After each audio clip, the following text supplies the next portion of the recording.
Halo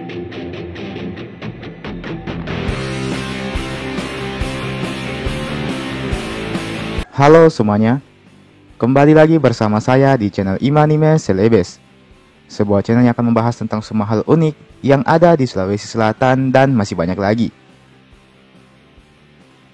Di video kali ini, kita akan kembali melanjutkan serial I Laga Ligo. Dan di episode kali ini, kita telah berada di episode yang ke-73. Oke.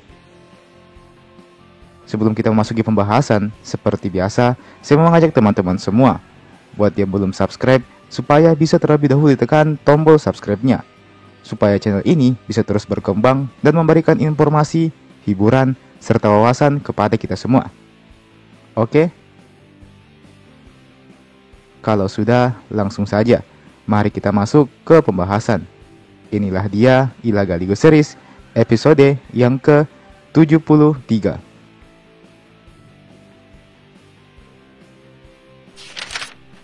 Peperangan pun pada akhirnya pecah ruah. Lama Saguni dan Lapanandrang menjadi dua orang prajurit yang paling banyak mengalahkan pasukan milik Naio. Lapamusurang beserta pengawal Laga Ligo lainnya juga bertarung mati-matian untuk melindungi I Laga Ligo. Lapanandrang kemudian maju dan membuka jalan. Dia dengan lihai mengayunkan pedangnya dan menerobos barisan pasukan Sundara Reaja. Lama Saguni berada di bagian belakang untuk memastikan tidak ada anggotanya yang tertinggal. Mereka berusaha untuk melarikan diri ke dermaga. Sesampainya di dermaga, Lapanandrang langsung memerintahkan Lasudolipuk untuk maju menyerang. Inilah yang selama ini ditunggu-tunggu oleh Lapanandrang. Dia ingin bertarung di lautan. Lapanandrang dan Laga Ligo menaiki perahu kecil bersama dengan ke-70 pengawalnya, dan Lama Saguni tentunya. Para pasukan milik Naio baru-baru saja menaiki perahu mereka. Namun segera mereka dikejutkan dengan hujan panah dari pasukan Alelu dan Alicina yang menyerang dari kejauhan. Alhasil, terjadilah peperangan sengit di tengah laut. Laut yang tadinya berwarna biru langit kini berubah menjadi merah pekat. Banyak korban dari kedua belah pihak yang saling berjatuhan. Laga Ligo berhasil diamankan menuju ke kapal induk. Memang, Laga Ligo tidak direncanakan untuk ikut berperang secara langsung. Dia cukup menjadi sosok pemimpin yang menyemangati pasukannya saja. Namun, di saat perang dirasa sudah berpihak ke pasukan Laga Ligo, secara tiba-tiba datanglah pasukan dari kerajaan Malaka yang membantu Sundara Reaja. Alhasil, ini membuat Lapanandrang dan Lama Saguni menjadi kesulitan. Korban di pihak Alelu dan Alicina pun terus berjatuhan. Bahkan, Lapawenarik nyaris merenggut nyawa. Beruntung, Lasudolipuk dan Lapamusurang siap menolong rekannya itu. Tidak sampai di situ saja, milik Naio ternyata memang sangat serius dengan perang ini. Dia bahkan meminta bantuan dari pasukan gaib kerajaan Pertiwi yang bernama Empising Batu. Sekelompok makhluk laut yang berbadan kecil namun bergerak lincah. Sontak, hal ini menjadikan perang langsung berpihak ke Sundara Reaja. Pihak Alelu dan Alicina semakin terkepung. I Laga Ligo jadi kehabisan akal dan tidak tahu harus berbuat apa. Lapanandrang dengan sigap berpindah-pindah perahu dan maju menyerang lawan seorang diri. Kemampuan Lapanandrang memang bisa disebut sebagai yang terbaik saat ini. Sementara itu, Lama Saguni juga menjadi momok menakutkan bagi pasukan lawan. Lama Saguni benar-benar tak kenal ampun membabat pasukan Sundara Reaja. Di satu sisi, Lasudolipuk bergerak menjadi seorang penyembuh. Dengan kemampuan sakti miliknya, dia menyembuhkan satu persatu pasukan Laga Ligo yang mengalami luka. Lapawenarik yang sudah terluka parah nampak tidak peduli dengan luka tersebut. Dia tetap maju menerjang pasukan lawan. Lapamusurang beserta ke-70 pengawal Laga Ligo bersiap di atas kapal utama untuk melindungi tuannya dari serangan musuh. Dikarenakan perang terus-menerus berkelanjutan dan jika dibiarkan mereka bisa kalah, maka Lapanandrang memutuskan untuk berdoa kepada Sang Patetoe. Dia duduk bersila di atas sebuah kapal dan berdoa, "Wahai seluruh dewata di kerajaan langit dan Pertiwi, jika tindakan kami menyerang Sundara Reaja ini adalah salah, maka renggutlah nyawaku saat ini juga. Namun, jika apa yang kami lakukan ini benar, maka kami meminta bantuan darimu." Demikian doa Lapanandrang. Lapanandrang bahkan sampai meneteskan air mata kala itu. I Laga Ligo di dalam kamarnya hanya bisa ikut menangis. Perang ini jauh dari ekspektasinya. Dia awalnya mengira kalau pasukannya akan menang dengan mudah.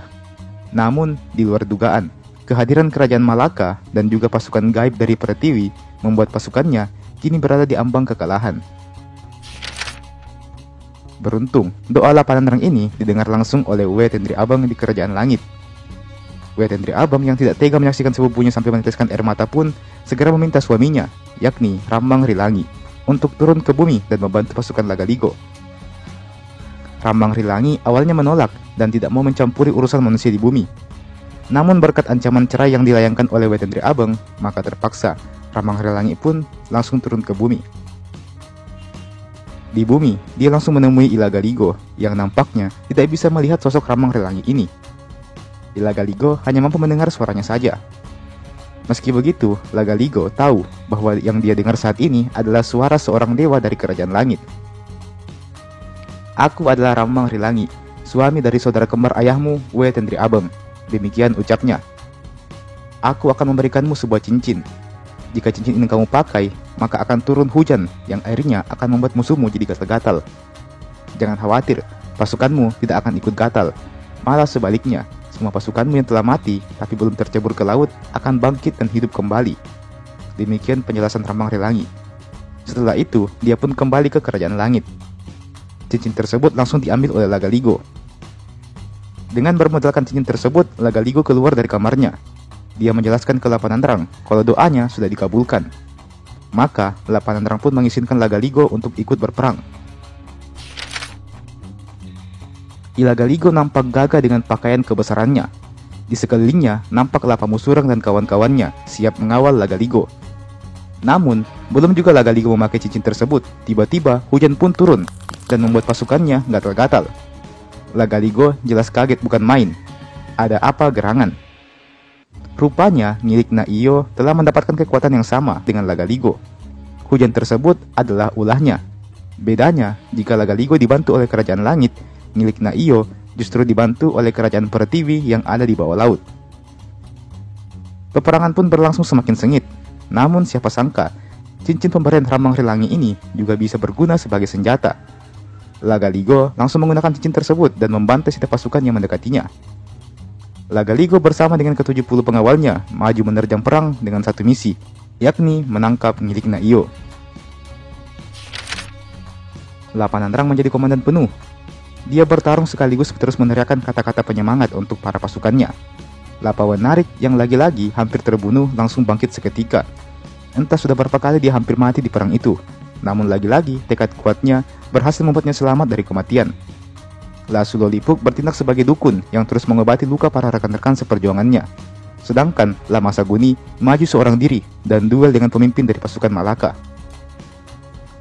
Ilagaligo yang tidak terhentikan pun akhirnya berhasil mencapai milik Naiyo yang nampak lengah. Alhasil, dengan satu kali hantaman, milik Naiyo jatuh tersungkur. Lapamusurang dan kawan-kawan langsung menghajar setiap pengawal milik Naiyo, sehingga Lagaligo duel 1 lawan 1 dengan milik Naiyo. Keduanya beradu badik dengan sangat seru. Banyak yang tidak menyangka kalau skill badik Lagaligo telah meningkat sejauh ini. Ditambah lagi, dengan cincin tersebut, maka tak perlu waktu lama bagi Lagaligo untuk menjatuhkan milik Naiyo. Lagaligo pun berhasil mengalahkan milik Naiyo. Dia kemudian memerintahkan pasukannya untuk menangkap dan juga membawa milik Naiyo ke perahu miliknya. Meski begitu, perang masih terus berkecamuk. Pasukan Malaka dan para pasukan gaib Pertiwi nampak tidak peduli dengan ditangkapnya milik Naiyo. Menyerah bukanlah sebuah pilihan. Demikian teriak seorang jenderal pasukan Sunra Riaja. Dan perang pun masih terus berlanjut. Meskipun kini Ale Luwu dan Ale Cina sudah sedikit mendominasi.